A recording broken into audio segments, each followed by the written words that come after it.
বাড়িতে ঘরে একা পেয়ে ফের আদিবাসী নাবালিকা শ্লীলতাহানি ও ধর্ষণের শিকার। ফাঁসি দেওয়ার বিধাননগরের ঘটনা ঘিরে চাঞ্চল্য। জানা গিয়েছে গতকাল বাবা ও মা কাজে যাওয়ার পর বাড়িতে একা ছিল নাবালিকা।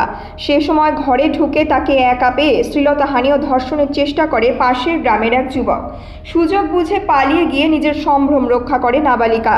কাজ থেকে ফিরে আসতেই পাশের বাড়িতে মেয়ের খোঁজ পেয়ে পুরো ঘটনা জানতে পারে নির্যাতিতার পরিবার।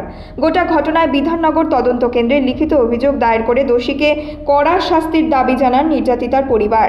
অভিযোগ পেয়ে পক্সো মামলা রুজু করে অভিযুক্তের খোঁজে তল্লাশি শুরু করেছে পুলিশ।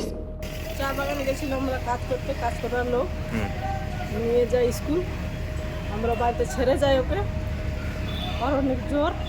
তারপর জানি না 12 ক্লাসে শুনতেছি মেয়েটা এরকম ঘটনা, তাই আমরা একটা নোটিফিকেশন দিলাম থানায়, আমাদের কিছু সাহায্য করো, যেন আমরা শাস্তি দেই, ওরা যেন আরও না বাড়ে, এরকম আমার মেয়ের মতো অন্যজনকে যদি না করে, তাই আমরা শাস্তি দিতে চাই ওকে। মানে রেপের মতন করতে চাইছিল, তো মেয়েটা পুরো একদম ছটপটাই পালাই গেল অন্য বাড়িতে। অন্য বাড়িতে যাই বলতেছে কি ঠাকুমা আমাকে বাঁচাও, তো মেয়েটা অন্য বাড়িতে পালাই গেল, ছেলেটাও পালাই গেলাম, ধরতে পারলাম না। 12টার সময় আসলাম, কী করে ওকে ধরবো? না চিনি না ছেলেটাকে, জানেও কোঠালবাড়ির ছেলে, শুনছি কোঠালবাড়ির ছেলে, আমি চিনি না ছেলেটাকে। বিধাননগর থানায় দিছি, ডাকছে আমাদেরকে 9টার সময়, আমরা আসছি।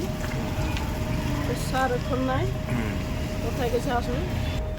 আমি তো কাজে গিয়েছিলাম তো, তখন কাজ থেকে 12টায় প্রতিদিন আমি মানে খাওয়া দাওয়া করতে আসি। তখন আমার দাদার মেয়ে আছে, আমার বাড়িতেই থাকে। তো ওই দিন সেদিন খুব জ্বর, কালকে 3 তারিখ ছিল, 2 তারিখ ছিল না, 2 তারিখ, খুব জ্বর, উনি ঘুমায় আছে।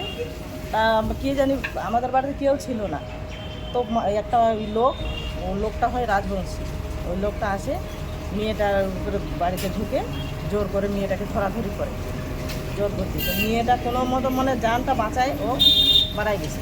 তারপরে 12টায় আমি বাড়িতে আসি, তখন বলে কি আমার ওই যে পাশের বাড়িতে কাকিমা বলে কি তোমার তো মেয়ের এরকম চিৎকার শুনলাম, আমাকে বললো কি দাদিমা ঠাকুমা আমাকে বাঁচাও, তো দেখো তো লোকটা আমাকে মারধর করতেছে। আর মেয়েটার কিন্তু বয়স 12 বছর। ও জান বাঁচা মানে ও পালায় চলে গেছে অন্যদের বাড়িতে। তখন আমি মেয়েটাকে খুঁজলাম, 12:30 বাজে গেলো, কোথায় গেলো খুঁজলাম। তখন কাকিমার বাড়িতে পাই, মেয়েটাকে যায় ধরে উঠায়, বলি যে কী হল মা? বলতেছে কি মাসিমা দেখো তো লোকটা আমাকে মারধর করতেছে, মারধর করে যে জোরাজোরি এরকম করতেছিল, আমাকে খুব ভয় লাগছে, খুব ভয়ে মেয়েটা কান্না করতেছে। ফাঁসি দেওয়া থেকে প্রশান্ত বর্মনের রিপোর্ট, নিউজ মেট্রো।